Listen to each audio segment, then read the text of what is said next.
আসসালামু আলাইকুম রহমতুল্লাহি আবরকাত আলহামদুলিল্লাহ। অবশেষে বৃষ্টি শেষে অনেকদিন পরে বাগানে আমার মধ্যে কীটনাশক স্প্রে করবো আছে। আজকে বাগানের মধ্যে স্প্রে করবো আমি সানমেরিন, এটা পোকার জন্য, যেন লেদা পোক না আসে আমার মধ্যে। আর এফিকন, এটা আমের ওষুধ। আর এখানে দেওয়া হচ্ছে টিটু। টিটু হচ্ছে গুনগুনি পোকার ওষুধ, এটা টিটু।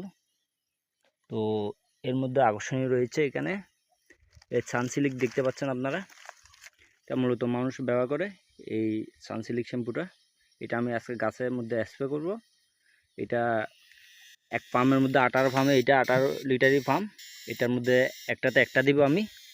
এটা মূলত দেওয়ার কারণ হচ্ছে যে যে কালার নষ্ট হয়ে যায়, জাঙ্গার আসা যায় উপরে দাগ যেটা পড়ে আমের, উপরে আমের যে দাগটা পড়ে, দাগটা সরে যায় অতি সহজে, আম পরিষ্কার থাকবে এইটা ব্যবহার করলে।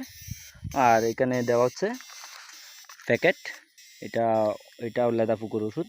এটা একটু ওষুধের পাওয়ারের মাত্রা বাড়ায় এই প্যাকেটটা। তো আমি 4-5 পদের ওষুধ মিশিয়ে এখন কীটনাশক এই আম গাছের মধ্যে স্প্রে করবো। কারণ এই কদিন জ্বর ছিল, জ্বরের মধ্যে ওষুধ স্প্রে করতে পারিনি আমার মধ্যে। এখন জ্বর শেষ হয়েছে আল্লাহর মধ্যে, আমি গাছের মধ্যে স্প্রে করে দিব। দেখতে পাচ্ছেন এটা হাড়িভাঙ্গা, দেখতে পাচ্ছেন।